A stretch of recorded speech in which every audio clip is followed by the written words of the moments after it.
Welcome back. In our last lesson, we introduced linear algebra. Now, let's zoom in on its two most fundamental components, vectors and matrices. These are the Lego bricks that we use to build everything in AI. Let's start with vectors. A vector is simply an ordered list of numbers. The numbers are its components, and the number of components defines its dimensionality. For example, a two-dimensional vector is just a point on a flat map with an x and y coordinate. A 3D vector adds altitude.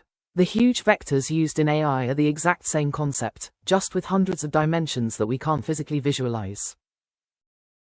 So what do these vectors actually represent? They are the universal translators for AI. A vector can represent a user profile, with each number corresponding to a preference.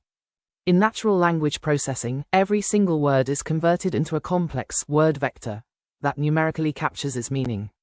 And all the adjustable knobs inside a neural network, its weights, are stored as vectors. Now let's look at matrices. If a vector is a single list of numbers, a matrix is a rectangular grid of them, like a spreadsheet.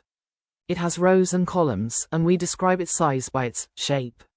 For example, an image can be a matrix with a shape of 1080 rows by 1920 columns. It's a level up in data organization. And what do matrices represent? They are perfect for any data that naturally has a grid-like structure. A color image is really a 3D matrix, with dimensions for height, width, and color channels. When we train an AI, we often feed it a batch of data, which is a matrix where each row is a vector representing a single example. Even a sound wave can be turned into a matrix called a spectrogram. So why do we need both? Think of it in terms of scale and complexity. A vector is perfect for representing one single thing, like one person's features or one word's meaning.